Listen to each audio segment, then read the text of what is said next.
사도행전 19장 1절로 10절까지.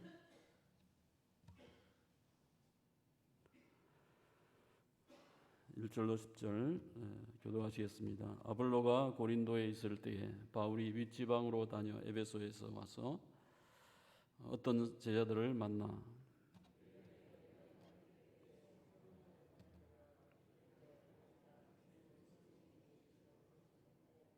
바울이 이르되 그러면 너희가 무슨 세례를 받았느냐 대답하되 요한의 세례니라.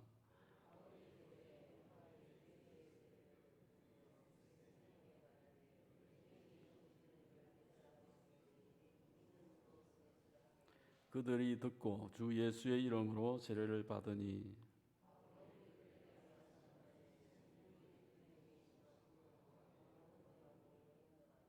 모두 12사람쯤 되니라.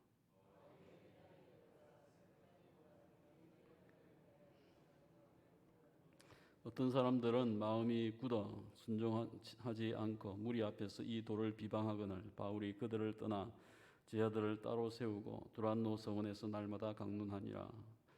2해 동안 이같이 하니 아시아에 사는 자는 유대인이나 헬라인이나 다 주의 말씀을 듣더라. 아멘. 아버지 하나님 감사합니다. 오늘도 아침에 주님께 나와서 예배하며 찬양하며 기도합니다. 우리의 마음과 심령이 주님 안에서 평안함을 얻게 하시고 또한 믿음의 기도와 또한 믿음의 말씀을 받는 시간 되게 하여 주옵소서. 아침에 나온 귀한 물질로서 바친 손길 위에 제목 가운데 함께 하시고 저희 모두의 삶들 속에 필요 속에 기도의 제목 속에 풍성하게 응답하여 주옵소서. 감사하고 예수님의 이름으로 기도합니다. 아멘. 바울 사도가 이제 제3차 선교 여행을 이제 시작을 하였고 그가 이제 와서 에베소에 와서 이제 사역을 하게 되었습니다. 2차 선교 여행을 마치고 가면서 주님의 뜻이 있으면 내가 올 것이다 기약을 하고 갔었죠. 실제 그는 이제 3차에서 에베소를 중심해서 사역을 하게 되어지고요. 그럼 이때 아볼로가 지난번에 바울이 없는 사이에 아볼로가 예수님에 대한 이제 이야기, 성령의 세례를 받고 그가 이제 아가야 지역, 고린도 지역에 가서 사역을 하였죠. 원래 바울 사도가 사역했는데 바울이 없는 사이에 아볼로가 이제 고린도에서 사역을 지금 하고 있을 때입니다. 그때 이제 바울은 이제 3차 사역을 하기 위해서 에베소에 이제 오게 되어진 이 상황이죠. 이제 오늘 1절 속에 보게 되어지면 이제 에베소에 바울이 도착을 하였습니다. 이 에베소는 그 당시에 지금의 터키죠. 서부에 엄청난 큰 도시이고요. 여기엔 또한 큰 신전이 많이 있는 지역입니다. 아데미 신전이 있는 도시입니다. 아데미 신전은 사이즈가 이제 폭이 70m고요. 길이가 130m입니다. 엄청난 크기죠. 기둥이 127개가 있었다고 합니다. 그와 같은 우상을 섬기는 신전이 있는 그와 같은 지역에서 바울이 사역을 하게 되어지는데 문화와 종교와 또 인간의 어떤 쾌락의 도시 또 수많은 상업이 무역이 이루어지기 때문에 많은 이제 포용성도 있고 개방성도 있는 이런 지역이었습니다. 이 아데미 여신은 다산과 풍요를 이제 보장을 해주기 때문에 그 지역에서 가장 많이 믿고 있는 우상의 신의 한 존재가 되겠습니다. 바울 사도가 이제 에베소에 와서 어떤 제자들을 만났습니다. 어떤 제자냐면 지난번에 아볼로와 같은 유사한 상황이에요. 아볼로가 구약 말씀을 잘 알고 있고요. 또 요한의 세례에 대해서도 잘 알고 있는 자였지만은 예수님에 대해서는 몰랐죠. 성령이 오셨다고 하는 것에 대해서 또 알지 못하는, 듣지 못한 그와 같은 제자들입니다. 바울 사도가 그들을 만나서 너희가 무슨 세례를 받았느냐 하니까 요한의 세례입니다 라고 대답하였습니다. 바울이 그들을 향하여서 이야기합니다. 요한이 회개의 세례를 베풀었다. 근데 요한이 말씀을 증거하면서 무슨 얘기를 했느냐? 내 뒤에 오시는 이가 오실 것인데 그를 믿으라고 하지 않느냐? 세례 요한이 증거한 분이 예수님이고 메시아인데 그분이 오셨다는 거죠. 그분이 예수님이다라고 하면서 예수님을 전하게 되어지고 또 그들도 예수님을 믿게 되어집니다. 그래서 예수의 이름으로 세례를 받았다라고 이야기합니다. 바울이 그들에게 어떻게 해줍니까? 안수를 하였는데 성령이 그들 위에 임하였고 방언도 하고 예언도 하였다. 바울이 손을 얹으니까 이런 또 역사가 나타난 거죠. 하나님께 대한 신앙은 있지만은 성령이 계시지 아니하고 성령의 임재를 받지 못한 그와 같은 시대, 또 그와 같은 사람들을 오늘 여기서 보게 되어지는 것입니다. 그 숫자가 12명 정도 되어졌다라고 이야기합니다. 세례 요한은 예수님을 준비하는 자였습니다. 그는 완성자가 아니었습니다. 구원의 완성자는 예수 그리스도이십니다. 누군가가 복음을 전하였는데 새로운 메시아에 대한 소개를 하였는데 오늘 12명의 이 에베소의 제자들을 보게 되어지면 복음에 대해서 온전히 알지 못한 거죠. 결핍된 복음, 뭔가가 빠져있는 복음을 듣고 그것을 믿고 있었다고 하는 것입니다. 온전한 신앙이 아닌 것이죠. 오늘 바울 사도가 그들을 향하여서 온전한 신앙, 균형 잡힌 신앙이 될 수 있게 도와주는 모습을 보게 되어집니다. 그래서 성령을 체험하고 성령의 은혜를 받게 되어진 것입니다. 그리고 이제 8절과 10절까지 말씀이 이제 바울 사도가 에베소서 했던 제일 중요한 사역에 대해서 소개를 하고 있는데요. 바울 사도가 처음에 3개월 동안 에베소에 있는 회당에서 이제 말씀을 전할 수 있었습니다. 예전에 보통 회당에서 한 달 못 되어서 쫓겨나고, 그죠? 2달 넘어가지 못하고 뭐 한 번, 두 번 하고 또 쫓겨나기도 하였는데 이 에베소에서 3개월 동안 가장 긴 시간이죠.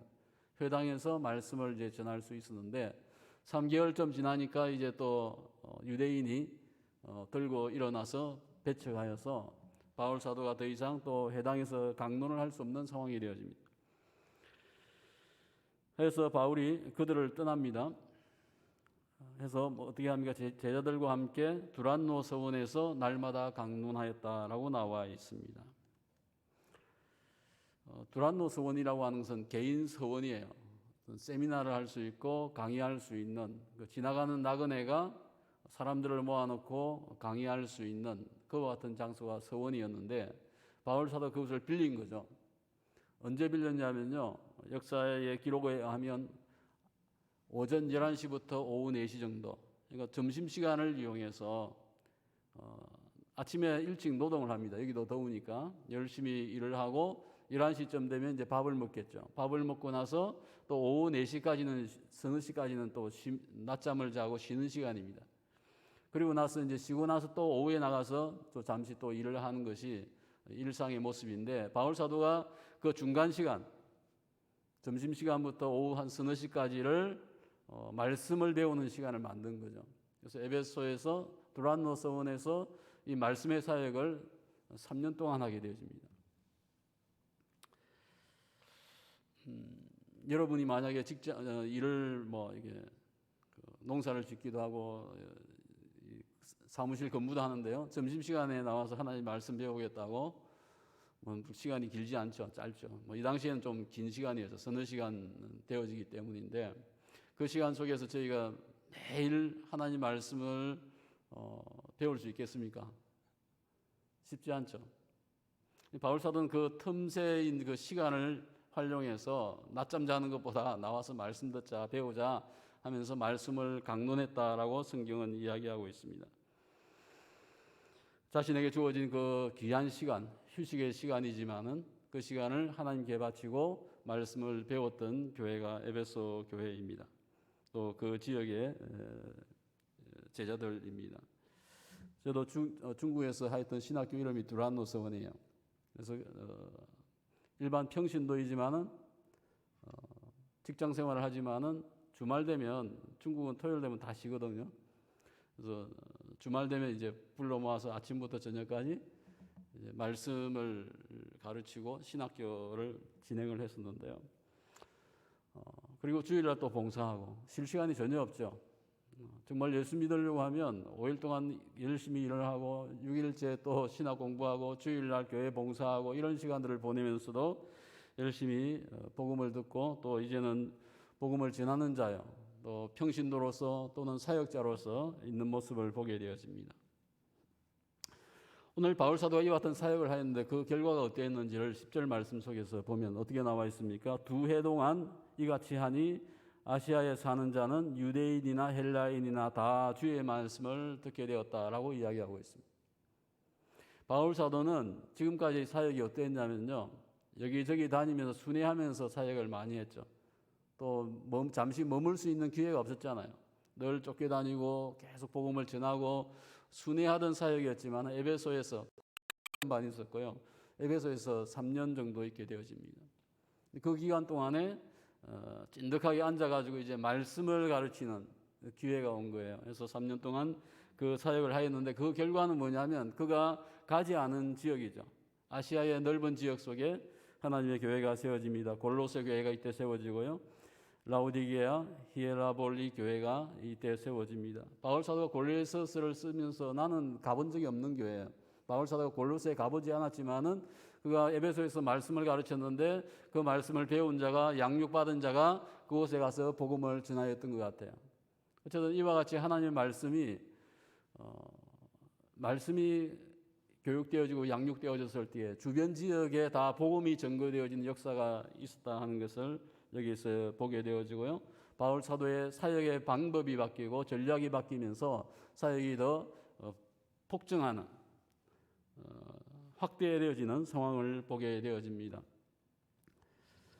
오늘 말씀 속에서 균형이 잡히지 않은 제자들, 그래서 자기가 알고 있는 작은 지식과 복음을 가지고 살던 자들도 예수를 만나고 성령을 받게 되어지고 균형 잡힌 성도가 되어졌습니다.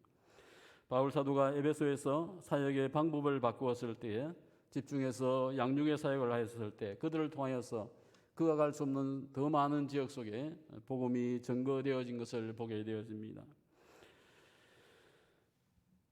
또한 바울 사도가 집중한 것은 뭐였습니까? 말씀을 가르치는데 누구에게 가르친 거예요? 다시 복음을 전거할 수 있는 자들, 전문적인 지도자들, 리더들을 계속해서 세워나갔던 사역인 것을 저희가 오늘 보게 되어집니다.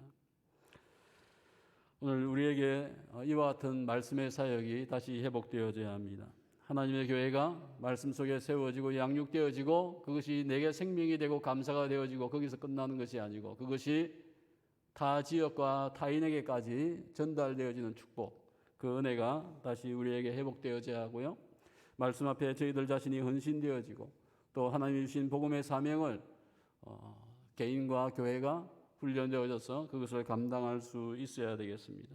오늘 이 아침에 기도하실 때 우리 신앙의 균형을 위해서 하나의 치우치는 신앙이 아니고 또한 말씀이 충만한 삶이 되어지고 내 자신이 말씀을 통해서 양육되어지고 또한 양육할 수 있는 그와 같은 저희들 자신이 되기를 위해서 그와 같은 비전을 구하는 기도의 시간이 되기를 소망합니다. 기도하겠습니다.